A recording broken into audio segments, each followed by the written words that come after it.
पाठ प्रारंभ। शंकरं शंकराचार्यं केशवं वादरायणं सूत्रभाष्यकृतौ वन्दे भगवन्तौ पुनः पुनः।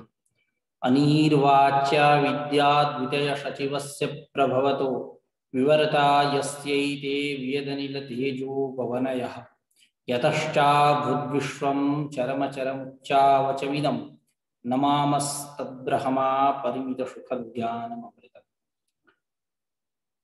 आप सभी प्रतिभागियों का इस उत्कर्ष नामक शास्त्राध्ययन उपक्रम में हार्दिक स्वागत एवं अभिनंदन है। जैसा कि हम लोग इस उत्कर्ष नामक शास्त्राध्ययन उपक्रम के अंतर्गत ब्रह्मसूत्र चतुस्सूत्री भाष्य भामती का अध्ययन कर रहे हैं,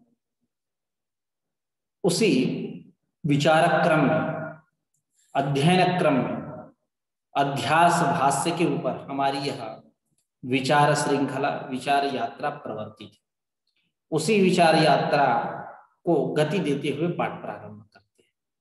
संक्षिप्त रूप से हम लोग जानेंगे इसके पूर्व में, यानी विगत पाठ में हम लोगों का अध्ययन कहाँ तक हुआ है, उस पड़ाव से परिचित होते हुए आगे का पाठ प्रारंभ करेंगे। तो चर्चा चल रही थी कि ज्ञान और उसका प्रकाश, यह दोनों अलग है कि एक है, और दूसरी बात कि क्या उस ज्ञान से विषय और आत्मा का प्रकाश अलग है कि एक है। इसी को आचार्य वाचस्पति मिश्र ने अपने शब्दावली में कहा, तत्किं संविदः भिन्नौ संविद अर्थात्म प्रकाशौ। क्या ज्ञान से संविद का प्रकाश और विषय और आत्मा का प्रकाश भिन्न भिन्न है कि अभिन्न? यदि आप कह दो कि अलग अलग है तो यह संविद जो है स्वयं प्रकाशमान नहीं हो पाएगी। संविद शब्द स्त्रीलिंग है, यानी ज्ञान को अलग माने और उसके प्रकाश को अलग माने तो स्वयं प्रकाश कैसे संविद? ठीक है, उसी को कहते तथा च न स्वयं प्रकाशा संविद न च संविद अर्थात्म प्रकाश। और उस ज्ञान से विषय और आत्मा का प्रकाश नहीं। यदि कह दो कि नहीं एक है, संविदेवतौ अथ संविद अर्थात्म प्रकाशः प्रकाशौ न संविदो भिद्येते संविदेवतौ, यदि संविद ही मान लिया जाए, ज्ञान से भिन्न नहीं है, तब क्या होगा? तो यदि आप संविद ही मान लेंगे, यह जो वाक्य प्रयोग होता है कि यावदुक्तम भवति संविद आत्मार्थौ, उसके जगह पे संविदर्थात्मक प्रकाशौ ऐसा प्रयोग होने लगेगा। यदि आप ज्ञान से ज्ञान के प्रकाश को अलग मान ही नहीं रहे हो तो आप प्रकाश शब्द जोड़िए। आप ये बता रहे हो कि ज्ञान से ज्ञान का प्रकाश अलग नहीं है, आप प्रकाश शब्द जोड़िए। यावदुक्तम भवति संविद आत्मार्थौ सहेति तावदुक्तम भवति संविदर्थात्म प्रकाशौ, प्रकाश शब्द जोड़ दीजिए। तब ये कहना पड़ेगा। कब ये बात आएगी? जब आप ज्ञान से उसके प्रकाश को भिन्न नहीं मान रहे हैं, एक ही मान रहे। उसी को कहा अथ संविद अर्थात्म प्रकाशौ न संविदो भिद्येते संविदेवतौ एवं चेत यावदुक्तम भवति संविद आत्मार्थौ सहेति तावदुक्तम भवति संविद अर्थात्म प्रकाशौ सहेति तथा च न विवक्षितार्थ सिद्धि। तब उसके जगह पे यदि ये कहेंगे संविद आत्मार्थौ सहेति की जगह पे संविदर्थात्म प्रकाश ऐसा कहेंगे, तब विवक्षितार्थ की सिद्धि नहीं हो पाएगी। विवक्षितार्थ की सिद्धि नहीं हो पाएगी, यानी आत्मागत जो ज्ञानाश्रयत्व है, जिस कर्म को लेकर के चर्चा चल रही है, कर्मत्व की उत्पत्ति पूर्व पक्ष में, तो उस ज्ञानाश्रयत्व की सिद्धि नहीं हो पाएगी। यहीं तक हमारी विचार यात्रा। और दूसरी बात, न च अतीत अनागतार्थ गोचरायाः संविदः अर्थ सहभाव, संविद का अर्थ के साथ सहभाव भी नहीं होगा। यानी अतीत अनागतार्थ गोचरायाः संविदः, संविदः अतीत मतलब बीता हुआ भूत का, अनागत मतलब भविष्य का, तद्गोचर जैसे अतीत घट, अनागत घट मतलब बीता हुआ घड़ा किसी काल में बना होगा या बनने वाला होगा।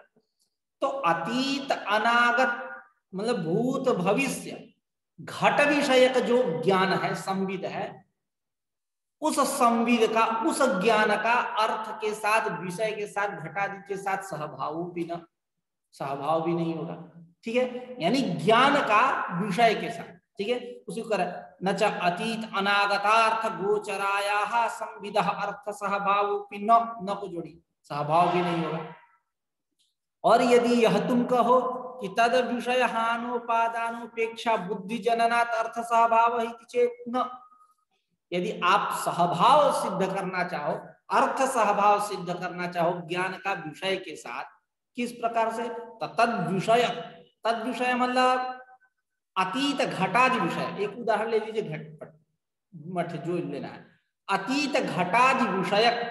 ठीक है, अतीत घटादि विषयक जो हान उपादान और उपेक्षा बुद्धि, बुद्धि का सबके साथ जो संबंध करिए, हान बुद्धि, उपादान बुद्धि और उपेक्षा बुद्धि।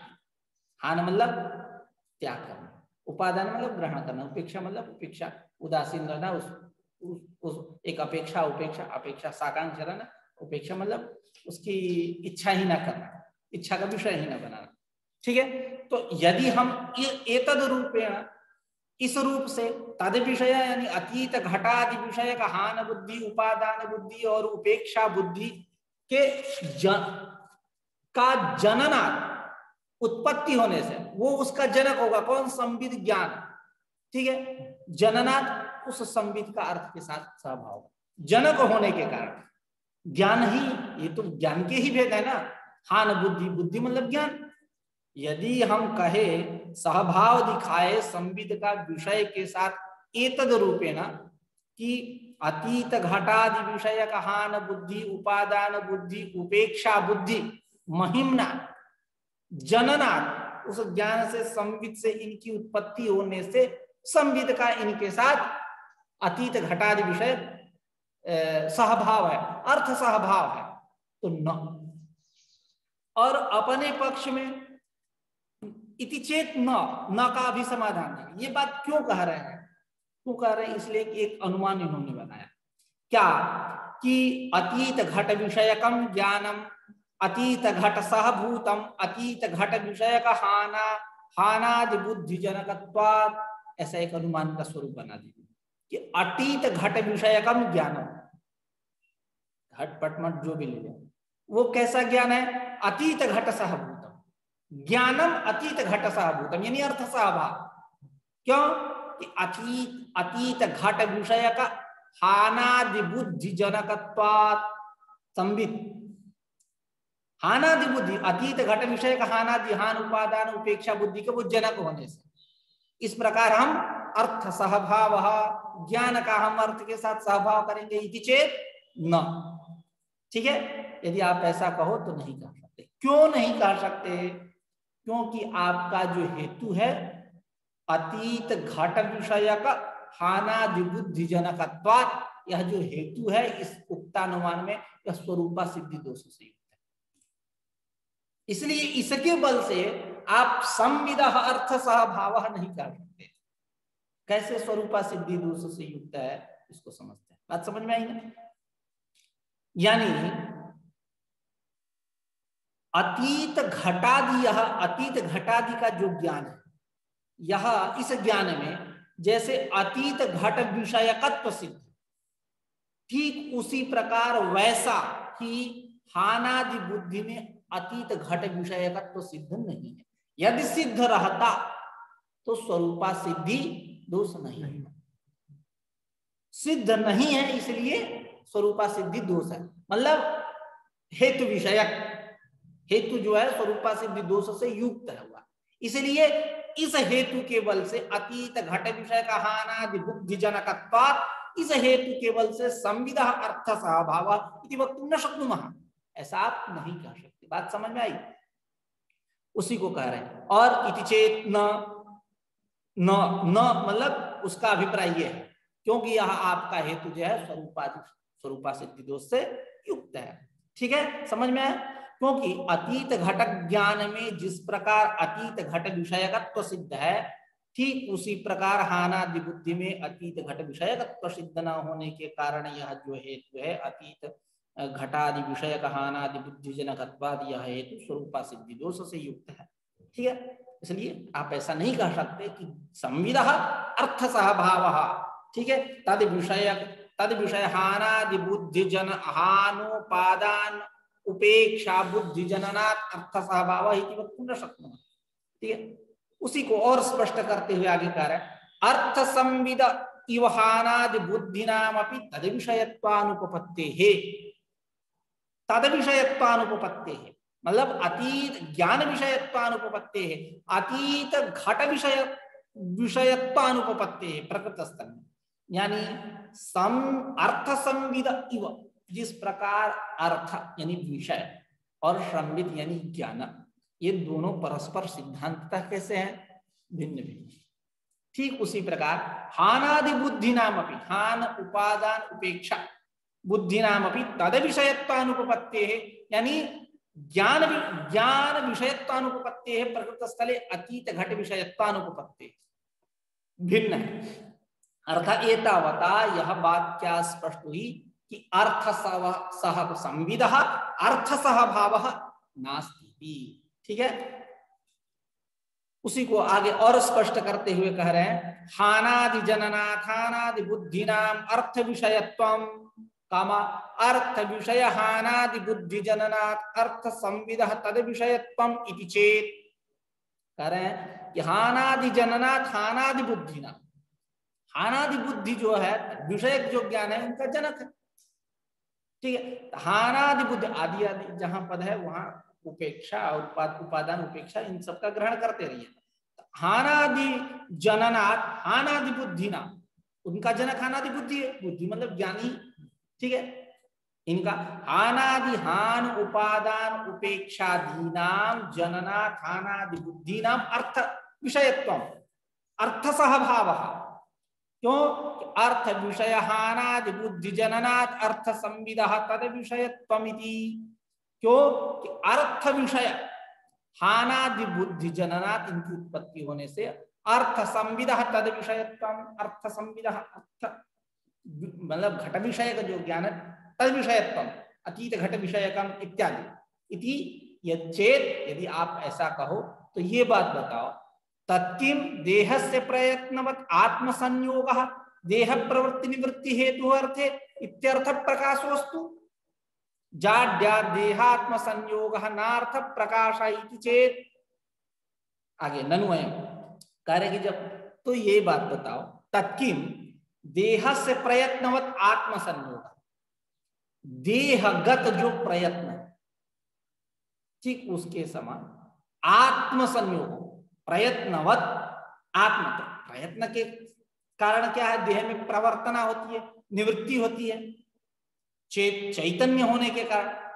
ठीक है, देह में प्रवृत्ति निवृत्ति जो है, देह जा रहा है घट को पकड़ने के लिए उठाने के लिए, उसे जलाहरण आदि क्रिया करेगा, निवृत्त हो रहा है कि तब ये जो प्रवृत्ति निवृत्ति कैसे होगी, प्रयत्न के कारण होगी। करें कि तत्किम यदि आप ऐसा कहो तो ये बात स्पष्ट करो क्या देहगत प्रयत्नवत आत्मसंयोग देह प्रवृत्ति निवृत्ति में हेतु है आत्मसंयोग प्रयत्नवत प्रयत्न के समान, क्या यह आत्मा का संयोग है ना उस देह के साथ, मानते हो? जिस प्रकार प्रयत्न के देह में रहने पर देह की प्रवृत्ति और निवृत्ति हो रही है, उसमें क्रिया है, उसमें क्रियाश्रयत्व है, तो क्या उसके समान आत्म संयोग भी प्रवृत्ति निवृत्ति का हेतु होगा? यदि होगा तो अर्थे इत्यर्थ प्रकाशोस्तु, तो देह रूप अर्थ का वो प्रकाशक होगा, स्वयं अर्थ का अर्थ प्रकाशक होने लगेगा, क्योंकि आत्म संयोग भी तो अर्थ हुआ। बात समझ में आई? ये बात कही जा रही है कि देहगत जो प्रयत्न है, प्रयत्न का देह के साथ जो संबंध है, संबंध महिमना प्रयत्न देह में प्रवृत्ति और निवृत्ति है, तो क्या आत्म संयोग भी उस प्रयत्न के समान देह के प्रवृत्ति और निवृत्ति में हेतु होगा? यदि होगा तो अर्थ प्रकाशोस्तु, तो अर्थ का अर्थ ही प्रकाशक हो गया, ऐसा देखा जाता है क्या?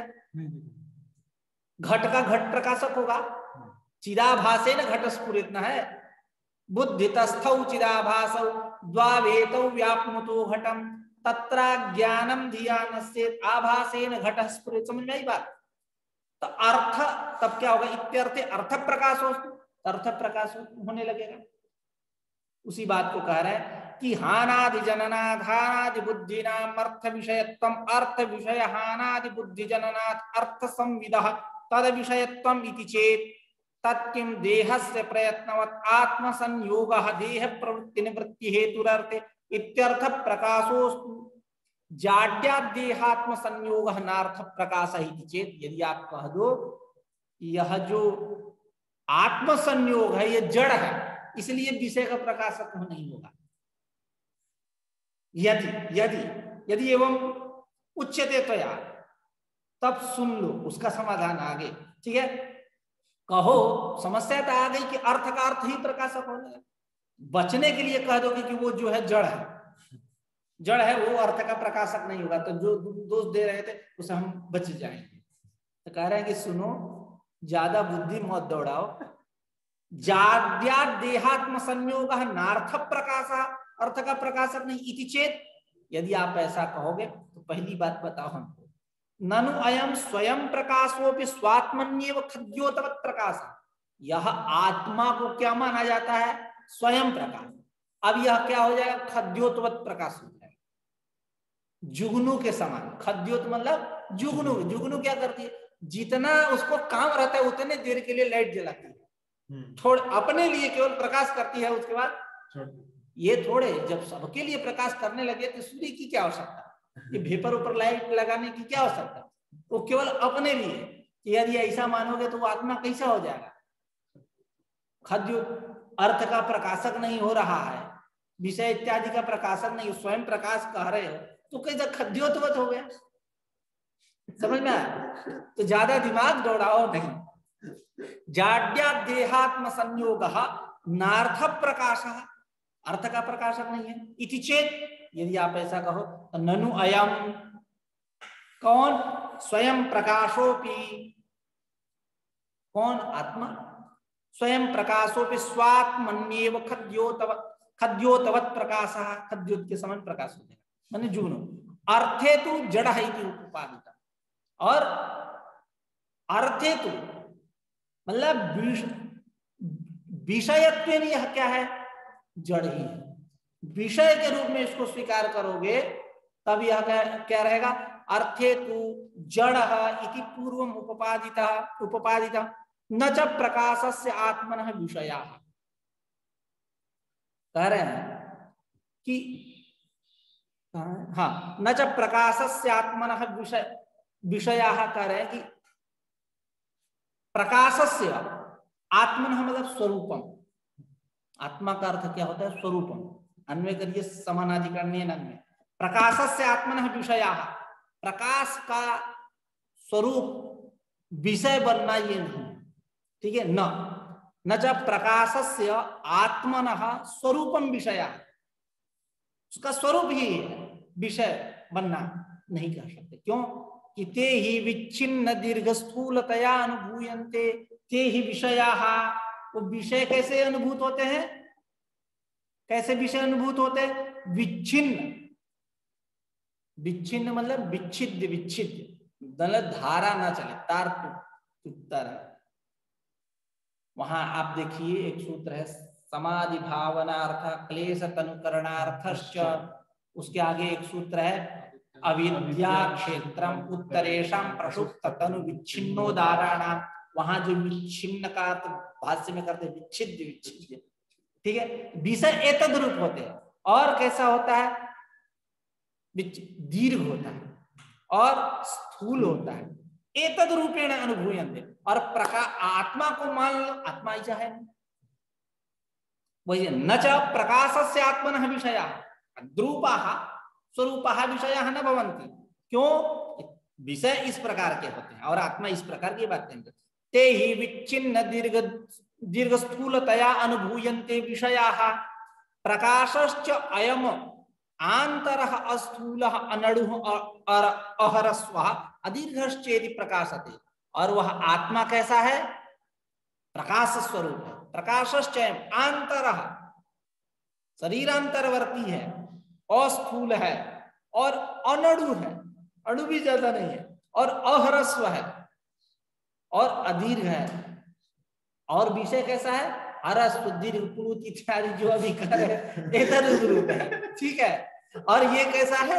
ऐसा है। दोनों में हुआ ना भेद, तो उसी को कह रहे हैं कि प्रकाशश्च अयमांतरः अस्थूलः अनडुः अह्रस्वः अदीर्घश्चेति प्रकाशते तस्मात् चंद्रे अनुभूयमानः इव द्वितीय चंद्रमाः प्रकाश स्वप्रकाशात् अन्यः अर्थः अनिर्वचनीयः एव इति युक्तम् उत्पश्यामः। यानी तस्मात् हेतुः विषयस्य एवं रूपत्वात् आत्मनश्च एवं रूपत्वात् भिन्नत्वात् उभयोः मध्ये अस्ति भेदः इति स्वीकारात् इति हेतुः क्या हुआ? प्रकाश चंद्रे अनुभूयमानः इव द्वितीय चंद्र, चंद्र को देख रहा है, एकश चंद्र सद्वितीय, उसको ऐसे ऐसे आंख मल रहा है, दो दो चंद्रमा दिखाई दे रहा है। तो जो दूसरा चंद्रमा दिखाई दे वो वास्तविक नहीं, वो अनिर्वचनीय है। उसी प्रकार ये विषय कैसे है? अनिर्वचनीय, इनका निर्वचन नहीं कर सकते।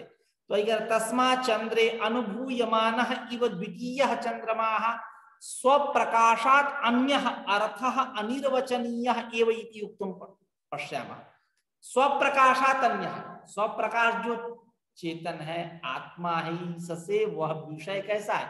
अन्य है और अनिर्वचनीयः, अनिर्वचनीय इति युक्तम् पश्यामः, इति युक्तम् उत्पश्यामः, ऐसा हम लोग मानते हैं। ठीक है, स्वप्रकाशात् अन्यः अर्थः अनिर्वचनीयः एव इति युक्तम् उत्पश्यामः। न चास्य प्रकाशस्य अजानतः स्वलक्षण भेदः अनुभूयते। कह रहे हैं कि अस्य प्रकाशस्य अजानतः स्वलक्षण भेदः नानुभूयते। अस्य प्रकाशस्य आत्मनः स्वलक्षण भेदः, उसका लक्षण भेद भिन्न रूप और निर्वचनीय वह नहीं है। एतद रूपेण नानुभूयते। एतद रूपेण कौन अनुभूत होता है? विषय। ठीक है, तो अस्य प्रकाशस्य अजानतः स्वलक्षण भेदः अनुभूयते नानुभूयते, ऐसा अन्वय कर दिया। न च अनिर्वाच्यार्थ भेदः प्रकाशम निर्वाच्यम भेतुमर्हति। कह रहा है कि अनिर्वाच्यार्थ भेदः प्रकाशम निर्वाच्यम भेतुम नारहति, यानी यह विषय कैसा है? अनिर्वचनीय है। अनिर्वाच्यार्थ मतलब यह अर्थ जो है, विषय है, अनिर्वचनीय है। यह आत्मा के भेद को उपपादित नहीं कर सकता, वो अनिर्वचनीय है। कौन? विषय मतलब मिथ्या है, झूठ मूठ का है। तो न च अनिर्वाच्यार्थ भेदः विषयः प्रकाशम निर्वाच्यम भेतुमर्हति, उसका भेद नहीं कर सकता, उसका निर्वचन नहीं कर सकता। किसका? उस आत्मा का। ठीक है, उसी को ऊपर जो पंक्ति न चास्य स्वप्रकाशस्य मतलब स्वप्रकाशस्य मतलब चित्त तत्वस्य आत्मनः, उसका जो लक्षण कैसा है?